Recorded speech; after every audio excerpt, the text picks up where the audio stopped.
मध्य प्रदेश राज्य विधिक सेवा प्राधिकरण जबलपुर के निर्देशानुसार एवं प्रधान जिला न्यायाधीश एवं अध्यक्ष जिला विधिक सेवा प्राधिकरण मल्लेश्वर अखिलेश जोशी के मार्गदर्शन में अंतर्राष्ट्रीय श्रमिक दिवस के अवसर पर मरला ओवरसीज लिमिटेड में श्रमिकों के कानूनी अधिकारों एवं जागरूकता के लिए विधिक साक्षरता शिविर का आयोजन किया। शिविर में माननीय जिला विधिक सहायता अधिकारी चंद्रेश मंडलोई द्वारा मजदूरों को शासन की योजना, श्रमिकों के विरुद्ध अपराध एवं विधिक सेवा योजनाओं की जानकारी प्रदान की गई। कार्यक्रम में पैरालीगल वॉलंटियर डॉक्टर सुदेशन खोखला एवं इंटर्नशिप कर रही गौरी मालवी ने भी उद्बोधन दिया। कार्यक्रम का संचालन पैरालीगल वॉलंटियर अखिल खान द्वारा किया गया एवं आभार HR प्रमुख PK सिंह द्वारा किया गया। कार्यक्रम में बड़ी संख्या में श्रमिक उपस्थित रहे। कार्यक्रम के उपरांत विधिक सहायता की टीम द्वारा कंपनी के भ्रमण भी किया गया।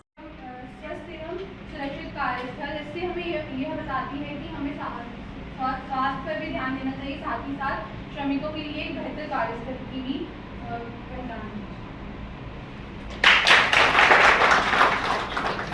धन्यवाद मैडम, आपने बहुत ही जानकारी दी और जैसे मैं आपके बारे में बताऊंगा कि यहाँ पर इन सारी चीज़ों का बहुत ज़्यादा ध्यान दिया जाता है। इनके लगातार स्वास्थ्य को लेकर भी चेक करते हैं और जरूरत है और कंपनी के बीच में जो समन्वय है वो वास्तव में कार्य काफ़ी इसलिए ये कंपनी इतने लंबे समय से और इस तरीके का आयोजन करती आ रही है।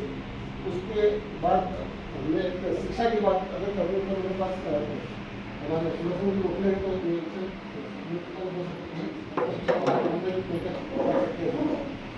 आप सभी को नमस्कार। जैसा कि मेरे वरिष्ठ PFP अखिल खान जी ने मेरे बारे में बताया कि मैं शिक्षा के क्षेत्र पे ये काम कर रहा हूँ, तो आप लोगों की जानकारी के लिए बता दूँ कि जैसे आप लोग अपना काम कर रहे हैं और आपके कार्य से इस कंपनी की ग्रोथ हो रही है, वैसे ही हमारे समाज की ग्रोथ के लिए, हमारे समाज के आगे बढ़ाने के लिए शिक्षा एक बहुत महत्वपूर्ण हथियार है।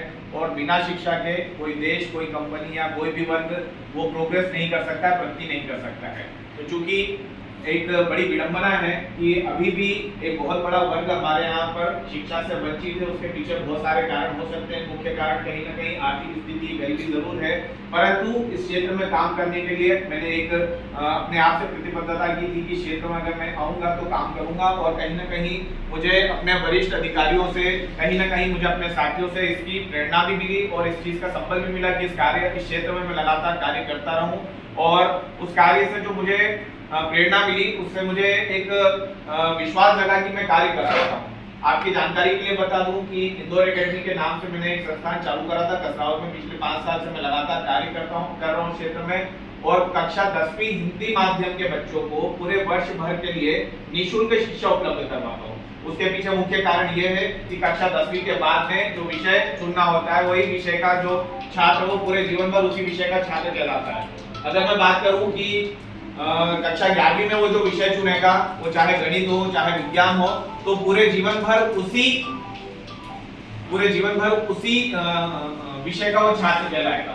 तो अगर उसे भविष्य में किसी विशेष नौकरी में जाना है तो उस विशेष नौकरी में जाने के लिए उसे एक विषय चुनना पड़ेगा। और अगर वो 10वीं के बाद में कक्षा 11वीं में कोई ऐसा विषय चुन ले जो बाद में उसे उस रास्ते तक नहीं पहुंचा पाए, तो कहीं ना कहीं उस व्यक्ति को बड़ी ठेस पहुंचती है।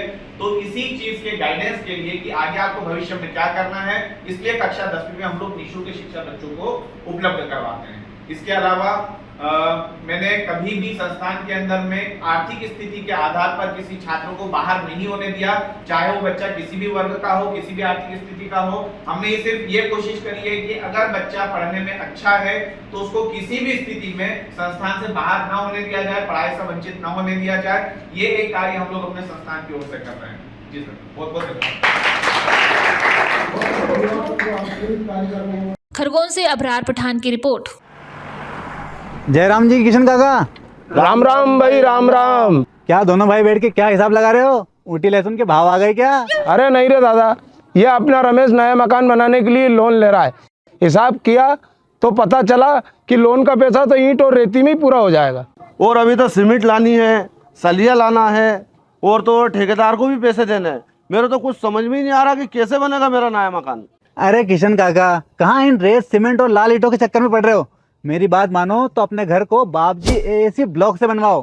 इसमें ना सीमेंट और रेत की जरूरत होती है, ना ही तराई करने की झंझट। और लाल ईंटों के मुकाबले आपका मकान काफी तेजी से बनकर तैयार हो जाएगा। इससे आपके पैसे तो बचेंगे ही, साथ ही मजबूती ऐसी कि सालों साल देखने की जरूरत नहीं।